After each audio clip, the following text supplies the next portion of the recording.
Welcome to the show, Sri Arjun Munda, former CM Jharkhand, Chief Minister of Jharkhand, the first CM at the age of 35. Not the first CM of Jharkhand, but yes, a CM at the age of 35. A tribal leader who knows or who needs no introduction. Today is the 150th birth anniversary of Bhagwan Birsa Munda,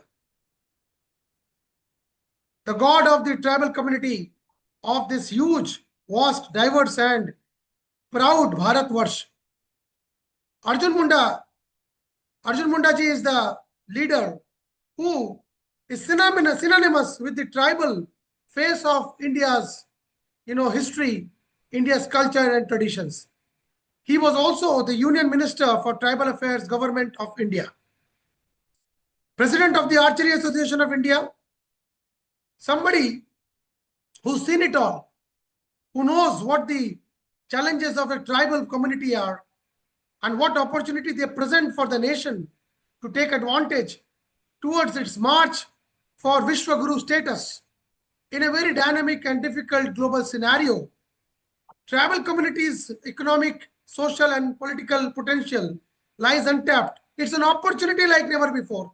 Arjun Munda ji अनुसूचित जनजाति 150 साल भगवान बिरसा मुंडा के, उसके पहले भी बहुत आंदोलन हुए, संथल आंदोलन हुआ, मुंडा आंदोलन हुआ, भील आंदोलन हुआ, ऐसे बहुत आंदोलन हुए।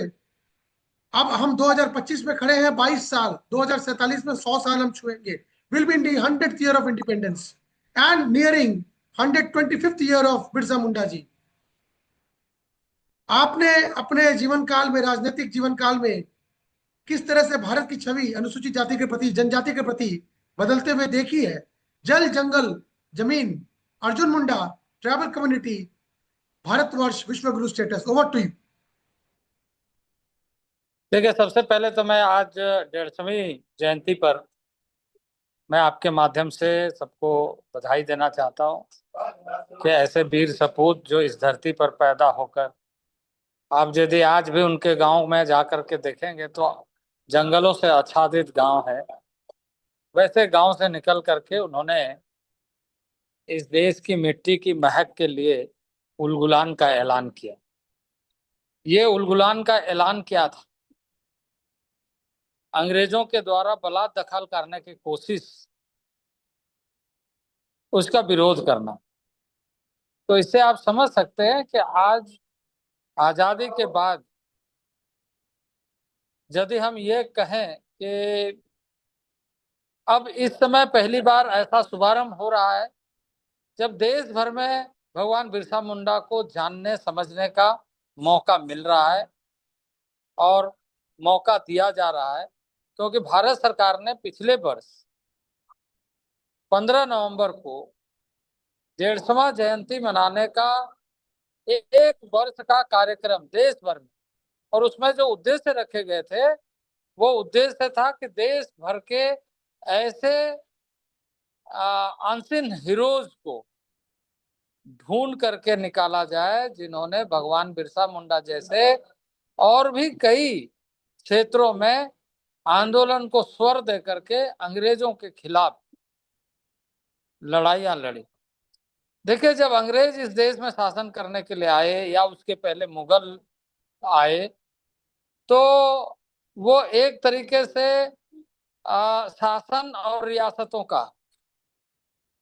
यानी एक राजा अपनी क्षेत्र को बचाने के लिए या आधिपत्य जमाने के लिए, मुगल इस देश में आधिपत्य जमाने के लिए, ब्रिटिशर्स इस देश में आधिपत्य जमाने के लिए, लेकिन जनजातीय समुदाय कोई आधिपत्य जमाने के लिए नहीं।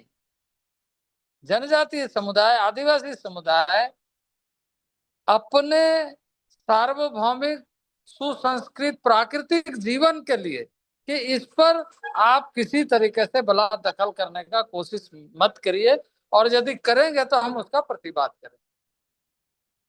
तो ये लड़ाई शासन के लिए नहीं था, सत्ता के लिए नहीं था, ये लड़ाई आत्मनिर्णय के लिए थी।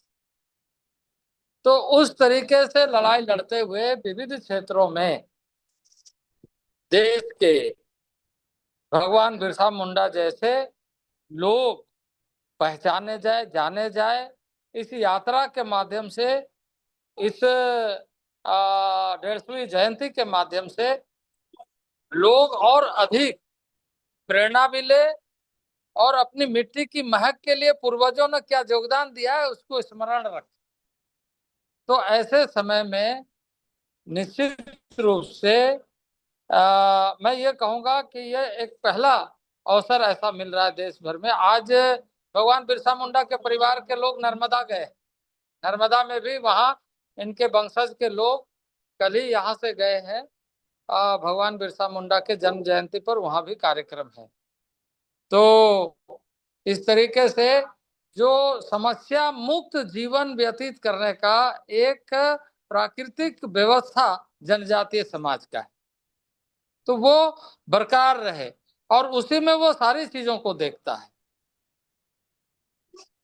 25 वर्ष की आयु में उनकी मृत्यु हो गई। सिर्फ 25 वर्ष की आयु में। जिस उम्र में लोग कॉलेज से निकलते हैं, उस उम्र में भगवान बन के 150 साल बाद आज हम ये बातें कर रहे हैं। ऐसा क्या किया उन्होंने कि देखे देखे मैं ऐसा क्या किया उस आदमी ने कि 25वीं सिर्फ उम्र में, एक बच्ची उम्र में, बच्चे जैसी उम्र में इतना बड़ा कुछ कर दिया? क्या किया? देखिए, दो मोर्चे पर उन्होंने बातें की। एक अंग्रेजों के खिलाफ लड़ाई और दूसरा कि जीवन पद्धति सुसंस्कृत हो, सुव्यवस्थित हो। और आप देखेंगे यहाँ पर, आप जब आएंगे तो देखेंगे बिरसैत बिरसैत मानने वाले माने उनके अनुयायी के रूप में, और उनके अनुयायी श्वेत वस्त्र पहनते हैं, सादा भोजन करते हैं, अपने हाथों से बना करके स्वयं सारी चीजों को तैयार करते हैं। इवन चटाई में बैठने के लिए चटाई खुद बनाते हैं, खटिया में बैठने के लिए खटिया खुद बनाते हैं, चारपाई खुद बनाते हैं। तो इस तरीके से वो सेल्फ मेड जीवन कैसे हो, उसको बिरसैत कहा गया। बिरसैत एक आंदोलन का एक उदाहरण बना। तो दो मोर्चे पर उन्होंने हमेशा ध्यान रखा कि अंग्रेजों के खिलाफ लड़ाई भी लड़ना है और अपने को, अपनी आचरण अच्छी होना चाहिए, अपना चरित्र अच्छी होना चाहिए, अपना जीवन अच्छा होना चाहिए। और उसके पीछे का उद्देश्य यही था कि जनजातीय जीवन, आदिवासी जीवन, ट्राइबल लाइफ जो है वो एक तरीके से ये कहा जाए कि नेचर के साथ रहने का आदि है। नेचर के साथ कैसे रहा जाए, इसी को ज्यादा महत्व दिया। आज तो सारा विश्व इन्हीं विषयों पर चर्चा कर रहा है। और अभी भी ब्राजील में आज के दिन जब हम बात कर रहे हैं, कल रात को भी, यानी कि वहां के दिन के हिसाब से भी वहां समिट चल रहा है।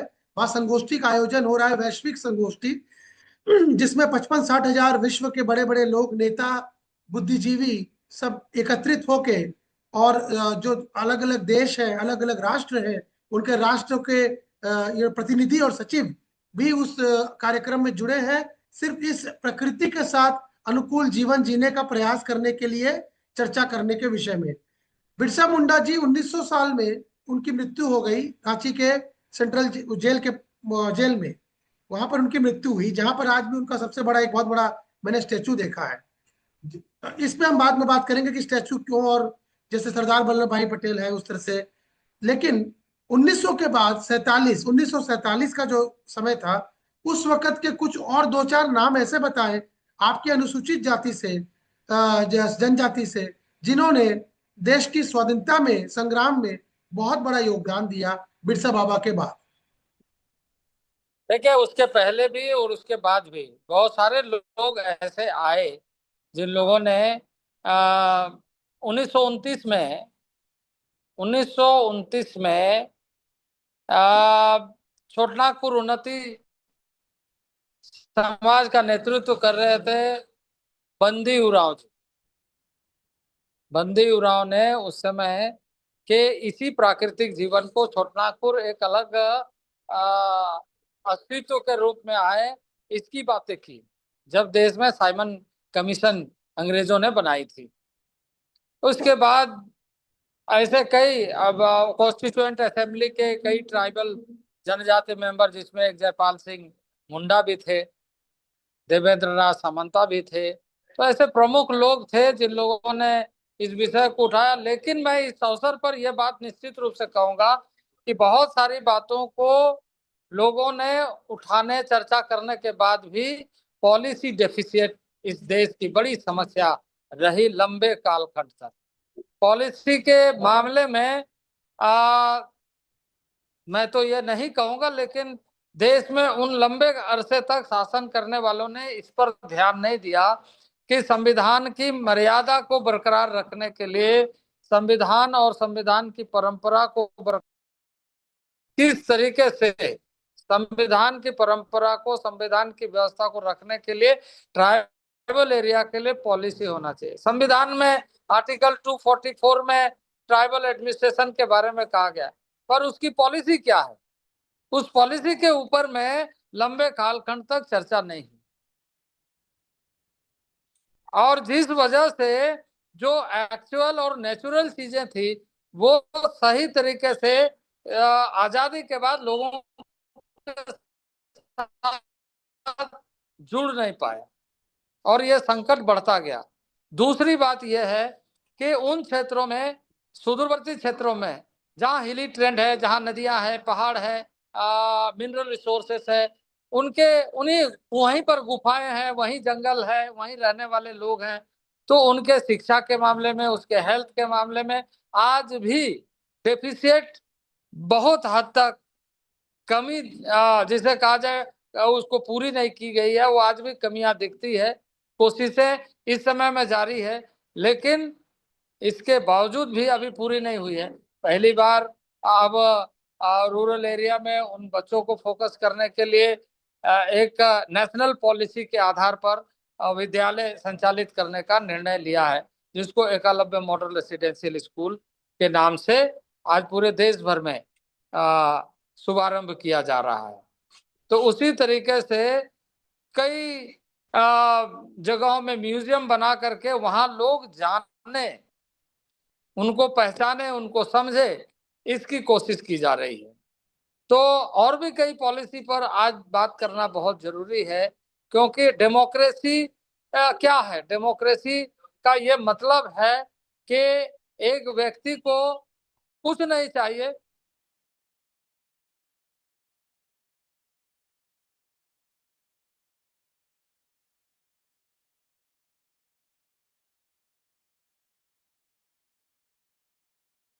उनकी स्वतंत्रता। हाँ, आपका नेटवर्क चला गया था।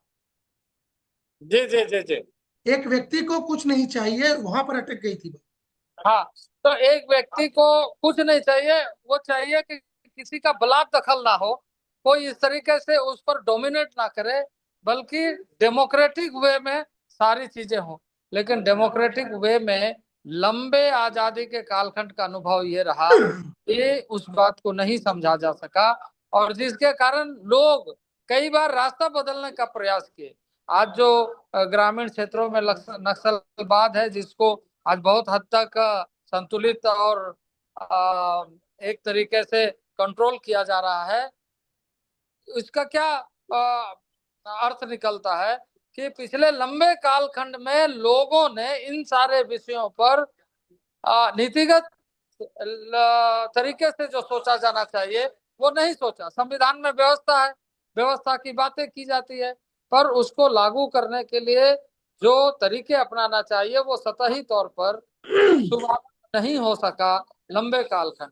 अब उसको शुभारंभ करने की बात पर हमें ज्यादा जोर देना चाहिए, और उसी कार्य में मैं समझता हूँ कि इस समय देश के प्रधानमंत्री के नेतृत्व में काम चल रहा है। करीबन 700 जनजातियां हैं देश में। करीब करीब करीब करीब 700 जनजातियां हैं।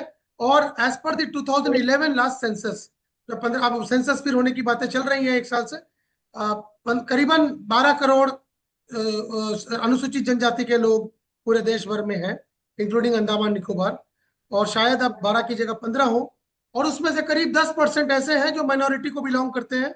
बाकी जो 90% है वो नॉन माइनॉरिटीज हैं, वो अपनी अपनी एक तो थोड़ा सा बताएं, ये जो 90% जो नॉन मुस्लिम ट्राइबल्स हैं, ये इनकी धर्म भावना किस तरफ किस तरह से बटी हुई है? क्या ये हिंदू धर्म के उपासक है?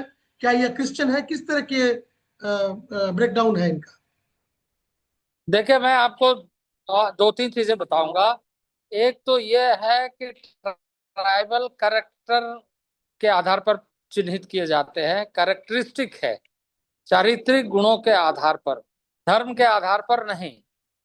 लेकिन धर्म एक शासन का पक्ष है, क्योंकि व्यवस्थित करने के लिए तो ट्राइबल अपनी परंपरागत तरीके से व्यवस्थित होता है कि प्रकृति ही हमारी देवता है, प्रकृति ही हमारा जीवन है, प्रकृति ही हमारी परंपरा है, प्रकृति ही हमें सब कुछ देता है और प्रकृति के ही हम वंशज है। तो ये मूल चीजें हैं। दूसरी चीज है ये इजाद किए हुए कि हर आदमी अपने अपने ढंग से, अपने अपने आधार पर मानने वाला, जिसको रिलीजन या धर्म की कसौटी पर कसते हैं। तो जो मूल तत्व है प्राकृतिक जीवन। प्राकृतिक जीवन, सांस्कृतिक जीवन कि आप जिससे प्राप्त करते हैं उसके प्रति एक्नॉलेज करते रहिए। आप कोई भी चीज, ऐसा चीज जैसे हम हवा प्राप्त, वायु प्राप्त करते हैं, तो उसको एक्नॉलेज करिए कि सांस के बिना कोई आंस नहीं है। दूसरा यह है कि सूर्य जीवन के केंद्र में है, वो सारी चीजें देता है। पानी, जल, वो हमें सारी चीजें, जीवन की आवश्यकता को पूरा करता है। जंगल, फल, अनाज धरती देती है।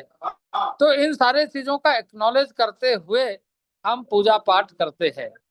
तो ये अधिकतर ट्राइबल कैरेक्टर में विद्यमान है, उनके त्योहारों में, उनकी परंपराओं में, उनके पूजा पद्धति में। बाकी लोग अपने अपने तरीके से इजाद किए हुए चीजों पर लोग जुड़ते हैं। लेकिन ये सवाल है कि अपने संस्कृति, अपने परंपराओं के साथ रह करके जो अनुनाश्रय जीवन है, उसको भूल करके आदमी बाजार में खो गया जैसे दिखता है। तो ये एक विषय है जिसमें आदमी को ध्यान रखना चाहिए, जनजातीय समाज को संवेदनशील होकर के, कि ऐसे चीजों ये तो पर। एक बहुत आपने बहुत पॉजिटिव इनका ब्राउनी पॉइंट आपने सबके सामने, विश्व के सामने हमारे माध्यम से आज रख दिया। हम एक जरिया है, नेता, लोगों के जो प्रतिनिधि तो आप हैं, इसीलिए आपसे हमने चर्चा रखी है। क्योंकि लोग सोचेंगे कि लोगों को यह भी नहीं पता कि भाई ट्राइबल्स है तो क्या वो हिंदू, अभी जैसे एससी कमीशन बना है, तो एससी कमीशन जो सुप्रीम कोर्ट का है, उसमें फॉर्मर चीफ जस्टिस बालाकृष्णन जी जो है आज 1.5 साल से इसी जद्दोजहद में लगे हैं कि उनको एससी स्टेटस दिया जाए, नहीं दिया जाए, वगैरह वगैरह। बट मुस्लिम्स को या क्रिश्चियंस को, उसी तरह से ट्राइबल के लिए भी अगर बातें चले तो नहीं, ट्राइबल्स का प्रकृति के साथ इस तरह से मिलाप है कि हम देखते हैं कि जितने प्राकृतिक त्योहार हैं, जैसे छठ पूजा है, दुर्गा पूजा है जो नारी सशक्तिकरण पे है, छठ पूजा है जो सूर्य देव की उपासना पे है, सब चीजों में ट्राइबल जुड़े रहते हैं और इन सब का प्रकृति से संबंध है। बहुत अच्छा उत्तर। अब आते हैं ये चैलेंजेस इंडिपेंडेंस के बाद, ट्राइबल्स के चैलेंजेस। उसमें जैसे हमने देखा 51-52 में भूदान आंदोलन हुआ। भूदान आंदोलन के माध्यम से एक बहुत बड़ी जो समस्या आज भी आज बहुत बड़े पैमाने पे खड़ी है, जहां पर जमीन का एक्विजिशन, हस्तक्षेप, इंडस्ट्रियलाइजेशन के लिए बोलिए या विकास के लिए बोलिए, तो भूदान आंदोलन जैसे जो आंदोलन है, उनका क्या प्रभाव रहा और आज क्या परिस्थिति है, और आने वाले समय में क्या हम उनसे प्रेरणा ले सकते हैं? नहीं, देखिए, उन दिनों में यदि आप देखें, जैसे आपने विनोबा भावे की बात की, भूदान के माध्यम से कि ऐसे संरचना, ऐसा स्ट्रक्चर, ऐसे समाज का कार्य होना चाहिए जिससे लोग सामूहिक रूप से चीजों को देखे, समझे और उसका लाभ ले। उसी तरीके से ठक्कर बापा ने जनजातीय समाज के लिए एक बड़े सुदूरवर्ती जंगलों में रहने वाले समाज को, और जिसके कारण संवैधानिक व्यवस्था में विशेष रूप से इस बात का ध्यान रखा गया कि उन क्षेत्रों के और उन क्षेत्रों के नैसर्गिक जीवन पर हमला ना हो, इसलिए संविधान में अनुसूचित क्षेत्र घोषित किया गया। तीसरा, महात्मा गांधी जी ने ऐसे अछूत के मामले पर कि सभी सभी ईश्वरीय जीवन, जिसे कहा जाए कि सभी का जीवन, जिसको हरि जन शब्द के रूप में उन्होंने उपयोग करते हुए सबको गले लगाने की बात की। तो ये एक फेज था आंदोलन का, ये सुसंस्कार का एक आंदोलन था, लोक जागृति का एक आंदोलन था, आजादी का। तो ये अपने जगह में बड़ी उपलब्धि रही है। लेकिन इसके बाद में, संविधान बनने के बाद में यदि आप देखें तो इस क्षेत्र में काम करने के लिए, जब छुआछूत से हम कैसे बाहर निकले इसकी बात हुई, क्या छुआछूत के मामले में लंबे अरसे के बाद भी आज हमारे समाज में एक सवाल तो कौनता रहता है।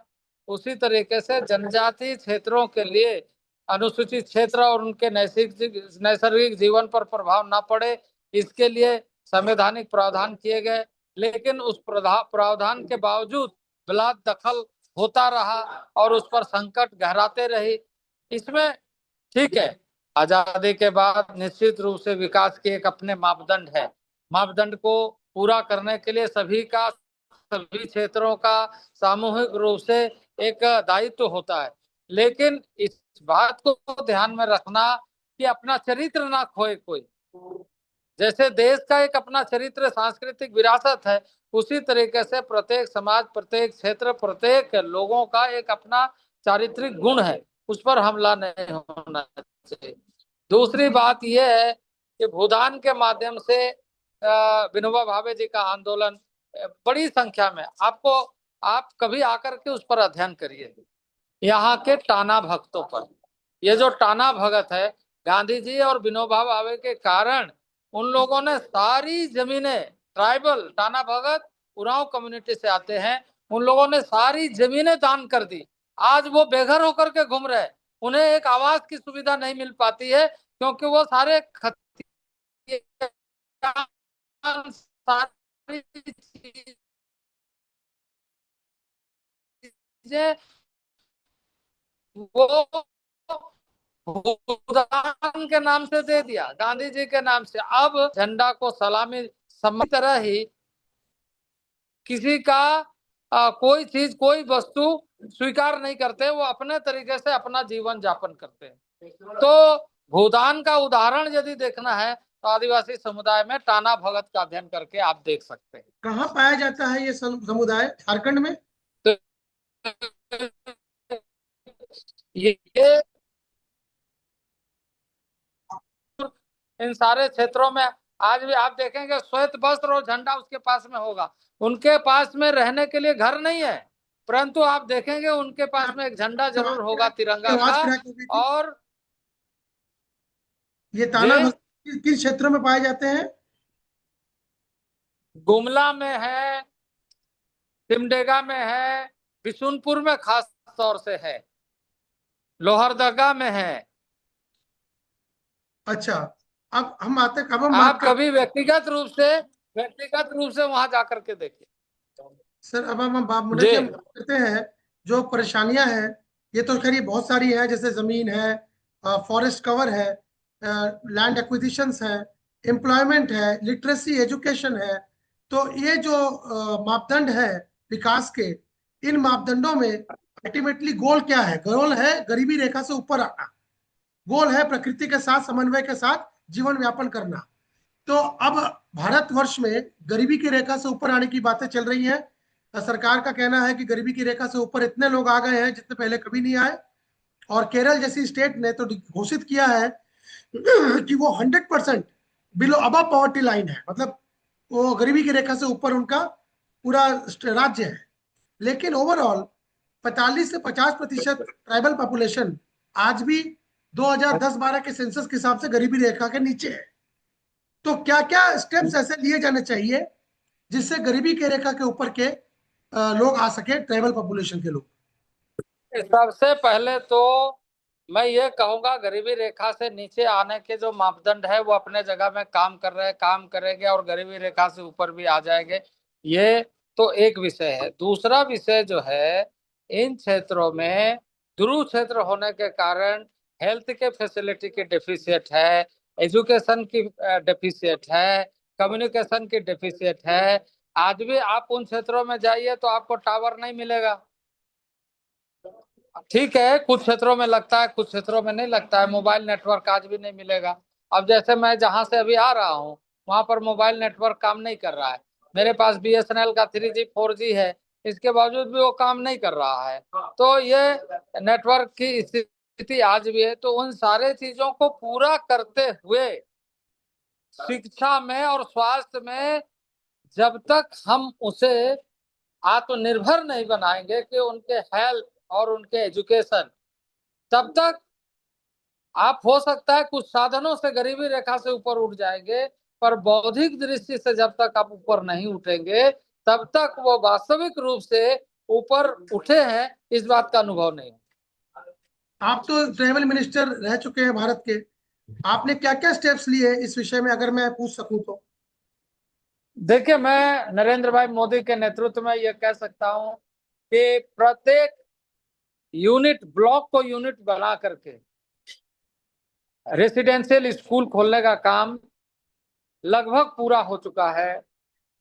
स्पेशल ट्राइबल अफेयर्स मिनिस्ट्री ऐसा है जिसको आर्टिकल 275(1) यानी प्रेसिडेंशियल अकाउंट से पैसा मिलती है, उस पैसे का उपयोग इंफ्रास्ट्रक्चरल डेवलपमेंट के लिए बेटर कैसे हो, ये सबसे ज्यादा कोशिश की गई है। हमारा राष्ट्रपति भी ट्राइबल अनुसूचित जाति से आता है, आज अनुसूचित जनजाति से आते हैं। जनजाति से आता है।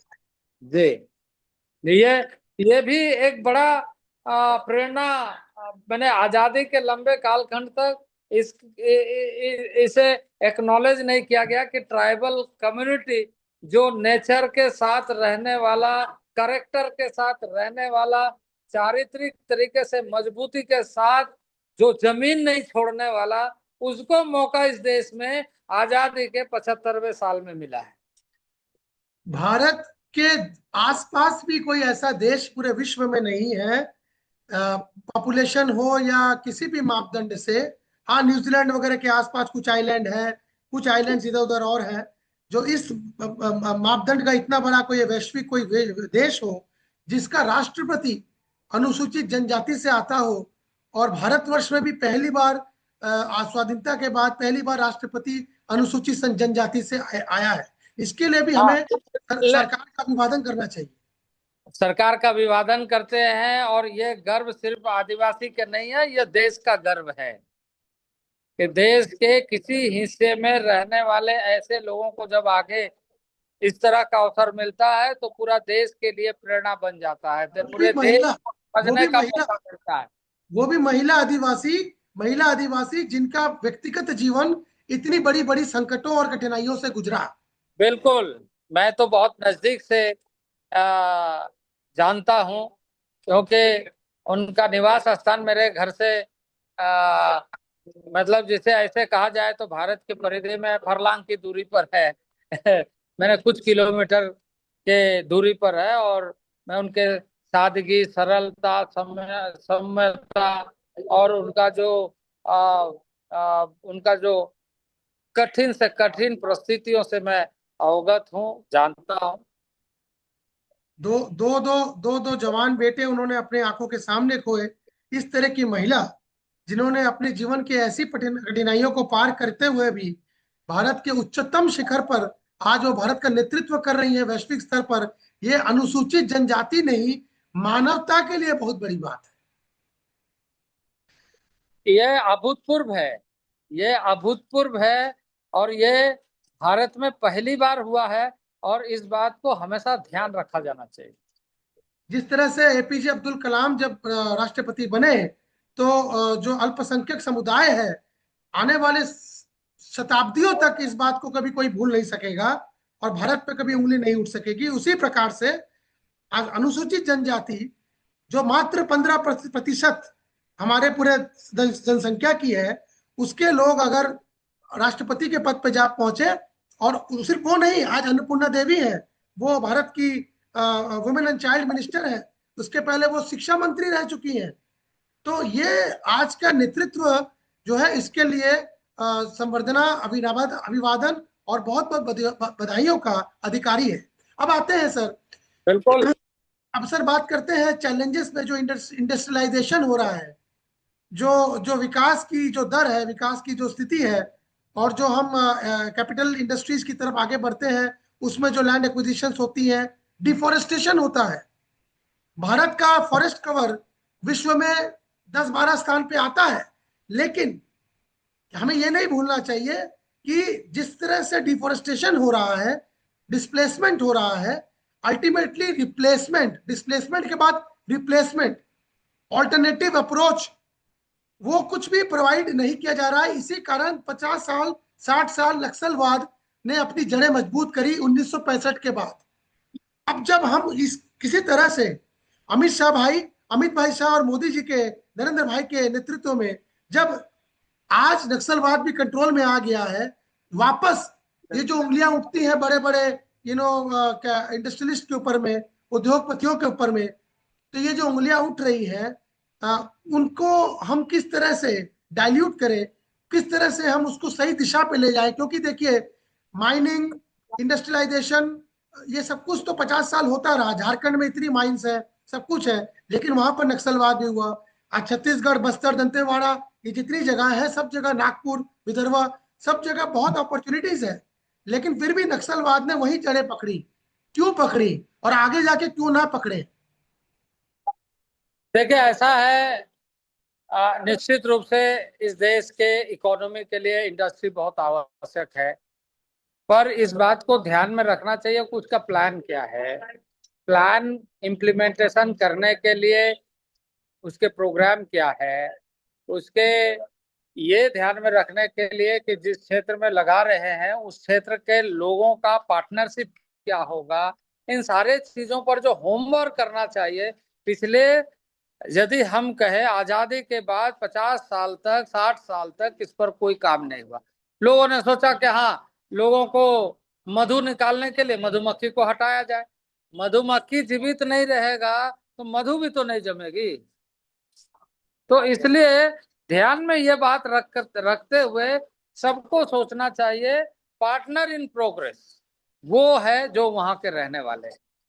तो उसके बारे में ध्यान में रखते हुए हमारी योजनाएं अच्छी होनी चाहिए, कार्य योजना अच्छा होना चाहिए, संवाद अच्छा होना चाहिए और समझ बढ़ाना चाहिए। तो ये लेकिन सारे चीजों पर काम कैसे बेहतर हो, यह आज की जरूरत है। ये सारे देखिए, भटके हुए ये इस पहले तरह भी से लोगों को जो पता था। नक्सलवाद जो इतना बढ़ा, नक्सलवाद सबसे पहले 70 के दशक में बढ़ा।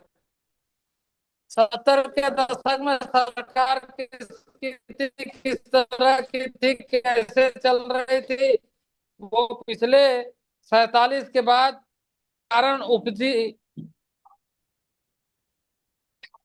देखिए, हमेशा इस बात को ध्यान में रखना चाहिए, यह देश हम सबका है। यह देश में रहने वाला हर नागरिक महत्वपूर्ण है। वो जंगल में जरूर रहता है, सुदूरवर्ती क्षेत्र में जरूर रहता है, लेकिन वो महत्वपूर्ण इस देश का नागरिक है।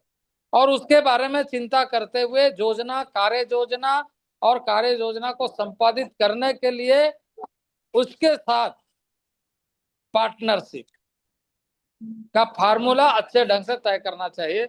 और जब हम इन चीजों को लेकर के चलेंगे तो संकट घटेगा।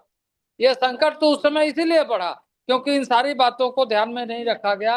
एक बार आप हमारे साथ आइए, मैं दिखा दूंगा कि उन दिनों में जो लैंड एक्विजिशन हुई है उस क्षेत्र में किस तरीके से आज की परिस्थिति है।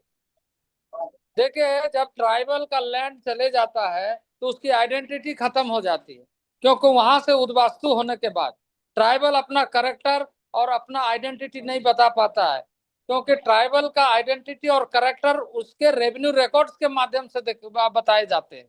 और उसका रेवेन्यू रिकॉर्ड जलमग्न हो गया, इंडस्ट्री में खत्म हो गया, उसका लैंड का करेक्टर खत्म हो गया, उसके रैयती जो मालिकाना हक है वो खत्म हो गया, वो खाता, वो रेवेन्यू डॉक्यूमेंट्स खत्म हो गया, तो अब आइडेंटिफिकेशन कैसे देगा। तो ये सब सारी संकटें जो है, इन संकटों का समाधान के लिए हमारी कार्य योजना अच्छी होनी चाहिए और डॉक्यूमेंटेशन अच्छा होना चाहिए। हम मधुमक्खी को मधु निकालने के लिए किसी भी तरीके से आग लगा के उनको जला के मार दें और मधु निकाले, ऐसा नीति जो पिछले सरकारों की रही है, उससे समस्या नक्सलबाज की पैदा हुई। ये जो डिफेसमेंट या आइडेंटिटी क्राइसिस की बात आप कर रहे हैं, ये एक बहुत बड़ा मुद्दा रहता है ट्राइबल्स के साथ, खास करके ट्राइबल्स के साथ, क्योंकि ये जो अर्बनाइजेशन का जो कीड़ा है या अर्बनाइजेशन का जो कॉन्सेप्ट है, पूरी तरह से या काफी हद तक ट्राइबल्स तक या जंगलों में नहीं पहुंच पाया है, जैसे कि गांव तक पहुंच गया है। क्योंकि आज भी वो जो रूरल अर्बन डिवाइड है, वो डिवाइड इतना ज्यादा है कि एक ट्राइबल, हम कितने ट्राइबल लड़के हैं या यूथ है जिनको हम देखते हैं कि माइग्रेंट वर्कर्स हो, शेड्यूल कास्ट ओबीसी बहुत है, लेकिन ट्राइबल वर्कर्स कितने होते हैं? मेरे समझ में 2%, 1.5% से ज्यादा ट्राइबल वर्कर्स हमको पूरे देश में नहीं मिलते हैं एज वो माइग्रेंट। माइग्रेट वो कम होते हैं, लेकिन आजकल माइग्रेट मजबूरी से हो भी जाते हैं। आज मैं आपको बताऊंगा उदाहरण के तौर पर कि बहुत सारे ऐसे परियोजना से निकलने वाले लोग घुमंतु हो गए। तो ये संकट पिछले कई वर्षों का है, जिसका समाधान, अस्थायी समाधान नीतिगत रूप से राज्य सरकार के संवेदनशील से ठीक हो सकती है। स्किल डेवलपमेंट, एजुकेशन, ये साथ में चलता है और चल रहा है कई सालों से। अब स्किल डेवलपमेंट में ट्राइबल्स के लिए, जैसे जम्मू कश्मीर के लिए एक स्कीम है, वो क्या यू से बोलते हैं, मैं नाम भूल रहा हूँ उसका।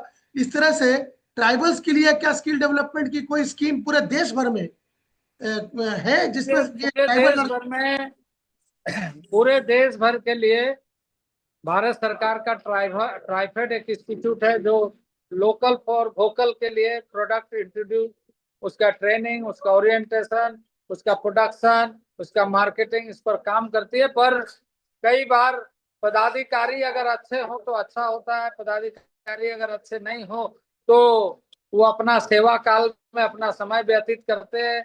वो इस व्हील को नहीं समझते हैं कि हम इस देश के नागरिक जो जिम्मेदार पद पर है, हमारा नीचे में इस काम के माध्यम से कैसे भारत को सशक्त बनाता है। तो मंत्रालय काम कर रहा है और मैं समझता हूं कि आने वाले दिनों में मोदी जी के नेतृत्व में इसको और बल मिलेगा और ट्राइबल एरिया में एक टैलेंट फाउंड या कहिए स्किल डेवलपमेंट, ये कहिए कि जो भी पोटेंशियल है उसको हम अच्छे ढंग से आगे बढ़ाते हुए देख सकेंगे और बढ़ेगा। जैसे कि अब आप देखें, अगर कोई उद्योगपति एक पर्टिकुलर जगह पे मान लीजिए फॉरेस्ट हटवाता है या लैंड एक्वायर करता है या नदी नदी का रुख बदल दिया जाता है, वहां का जो ट्राइबल कम्युनिटी है, ये असंभव है कि अचानक से उसको रोजगार दे दिया जाए या उठा के उसको शहर ला के उसको इस्टेब्लिश कर दिया जाए, पॉसिबल नहीं है। लेकिन एक फंड यूटिलाइज करके क्या हम उनको उन्हीं की जगह पर आने वाली इंडस्ट्री के लिए तैयार करें, और जब वो इंडस्ट्री लगने लगे तो वो उसी के रिसोर्स बन जाए, तो ये सबका भला हो, इससे इसमें इंडस्ट्री को भी इन्वॉल्व नहीं किया जाए। देखिए, मैं यही कहा ना कि कार्य योजना, नीति और योजना, इन तीनों को उस क्षेत्र के लोगों को केंद्र में रख करके बनाना पड़ेगा कि वो पार्टनर के रूप में जुड़ जाए, प्रोडक्शन दुगुना हो, मार्केट ज्यादा से ज्यादा हो और लोगों को ज्यादा से ज्यादा रोजगार के साथ जोड़ सके। तो ये बहुत सारी योजना पर बात हो सकती है, पर मैंने कहा ना कि संवेदनशील होना, नीतिगत विषयों पर चर्चा करना, वैसे नीति बनाना और उसको अमल में लाना। सर, सबसे पहले तो हम अगर प्राइवेट की बात करें, क्योंकि ये तो चलती रहेगी डिस्कशन, मैं 5 मिनट और लूंगा फिर हम बंद कर देंगे, क्योंकि आपका आज बहुत सारे कार्यक्रम होंगे। आप देश के, you are the face of the tribals of this country. तो अभी 2 से 5 मिनट, पब्लिक सेक्टर कंपनियां जो प्रोजेक्ट अफेक्टेड एरियाज में सब जगह विस्तार करती है, कम से कम ये तो इसकी पहल करें। आप यूनियन ट्राइबल मिनिस्टर थे, आपके साथ में निर्मला जी रही, जो कि आज की डेट में पब्लिक सेक्टर कंपनीज और सारी कंपनियां उनके अंडर में फाइनेंस मिनिस्ट्री में है।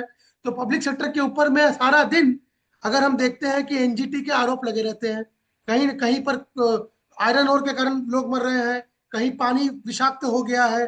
तो ये चीजें कम से कम public sector companies, central public sector companies जो लाखों करोड़ों के, प्लस वो जो एमडीओस को आउटसोर्स करती है माइनिंग डेवलपमेंट ऑपरेटर्स को, उनके ऊपर में कई लोगों की मतलब जो माइनिंग होती है, जो इंडस्ट्रियलाइजेशन होता है, लोग मरते हैं। तो कम से कम इसमें तो स्टेप्स लिए जाने चाहिए कि सही मुआवजा मिले कम से कम। देखिए ये सारी बातें हैं, इन सारे चीजों पर लोगों को ध्यान रखना पड़ेगा और इन सारे चीजों में सुधारात्मक कार्रवाई करना पड़ेगा।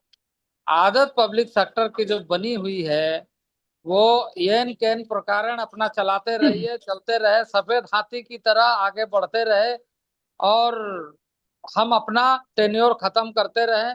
इस तरह के मानसिकता को लेकर के कार्य करने की एक संस्कृति बन गई है। तो इन संस्कृति को ठीक करने के लिए नई नीति ला करके इन सारी चीजों को ठीक करना चाहिए। जल पे और जाति पे हमने बातें कर ली, 2-4 मिनट। अब जंगल पे आते हैं।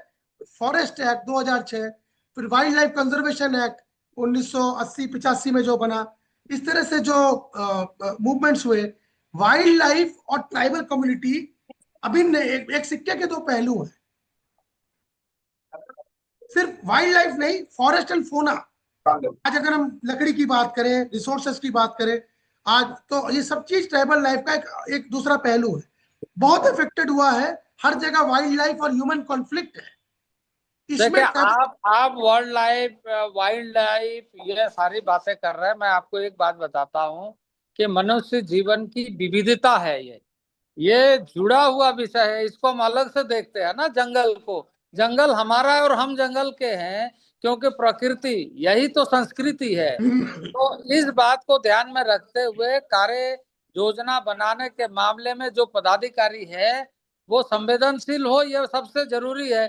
क्योंकि पदाधिकारी सिर्फ इसी बात को ध्यान में रखते हैं कि ये जंगल के पदाधिकारी है, मतलब जंगल हमारा ही है। जंगल हम सबका है, देश का है। देश की मिट्टी, देश की संस्कृति सब जुड़ी हुई है एक दूसरे के साथ।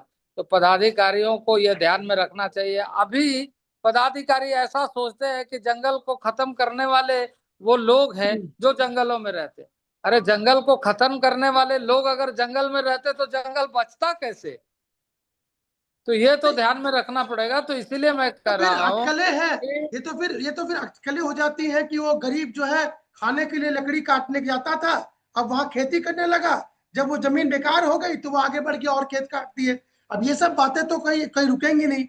हर कोई अपना पल्ला झाड़ने में लगा है। अब अगर झाड़ेंगे तो नक्सलवाद को वापस हवा मिलेगी। देखे, अवैध कटाई और वनों की कटाई, इसकी नीति कब बनी? इसकी नीति अंग्रेजों ने लगभग आप ये कहिए कि 1929 28-29 में बनाया, जो फॉरेस्ट एक्ट कहलाता है। और उसी के माध्यम से जंगल की खूब कटाई होती थी, कॉन्ट्रैक्ट होता था। पर उसमें एक बात ध्यान में दिया जाता था निश्चित रूप से, वर्किंग प्लान के ऊपर में। लेकिन जब देश आजाद हुई, वर्किंग प्लान का दब खत्म हो गया और 1976 तक खूब कटाई के लिए टेंडर होते रहे। इसके वजह से 1980 में ये विषय सामने आया कि जंगल को बचाने के लिए फॉरेस्ट कंजर्वेशन होना चाहिए, क्योंकि जंगलों की कटाई हो रही। तो जंगल खूब कटाई 1976 में बंद हो गया। तो जो खूब कटाई करने वाले ठेकेदार थे, वो गांव वाले से जंगल कैसे कटाई हो, लकड़ी कैसे वहां से निकले, ये धंधा शुरू हो गया। ये विषय आदिवासी का नहीं है, ये विषय उन ठेकेदारों का है जो आजादी के लंबे कालखंड तक जंगलों की कटाई करते रहे, ठेका लेते रहे, जिसको खूब कटाई बोलते हैं। अल्टीमेटली बात एडमिनिस्ट्रेशन की और इम्प्लीमेंटेशन की आ रही है। अब towards the final 2 points. One, archery association के आप प्रेसिडेंट हैं। आपके नेतृत्व में महान महान ओलंपियन पैदा हुए। मुझे याद है वो लिम्बा लिम्बा जी, जो महान एक। दीपिका दीपिका हमारे समय में दीपिका हमारे घर में रह करके ट्रेनिंग ली और देश के नंबर 1 नंबर 2 तक पहुंची। सबसे कम उम्र की पद्मश्री अवॉर्डी बनी। तो ऐसे अनगिनत आर्चर्स आज देश में पैदा हो रहे हैं। अभी नॉर्थ और ईस्ट इस से भी समय ट्राइबल मैं कहूंगा कम्युनिटी कि है। खेल मंत्रालय का, प्रधानमंत्री जी का बहुत उत्तर पूर्वी में है। बहुत ध्यान है। और अभी हमने लीग शुरू किया है, अभी हम लोगों ने आर्चरी में लीग शुरू किया है, और इसके माध्यम से वॉल्यूम ऑफ आर्चर्स सामने आ रहे हैं। गांव में हम लोग टैलेंट हाउंट करते हैं कि गांव के आर्चर्स निकले। अभी मैं जहां पर हूं खूंटी में इस समय, इसी इसी बगल के गांव के रहने वाले एक विकलांग ने अभी इतना स्कोर, हाई स्कोर शो किया है कि इंटरनेशनल इवेंट्स के लिए वो सिलेक्ट हो गया है, हाँ, सिर्फ और वो आर्चरी नहीं, विकलांग है। सिर्फ आर्चरी नहीं, ट्राइबल्स ने पूरे देश भर से नाम रोशन किया। नॉर्थ ईस्ट के जितने निकल के हमारी कॉम है, बॉक्सर्स हैं, ये सब ट्राइबल, खासी, जयंती, गारो, ये सब वो कम्युनिटीज हैं जिससे बहुत सारे बड़े बड़े एथलीट निकल के आते हैं और आ सकते हैं। सिर्फ इतना ही नहीं, हमारे हॉकी के महान भगवान जो ध्यानचंद है, इस तरह के लोग भी सब ट्राइबल बैकग्राउंड से आते हैं।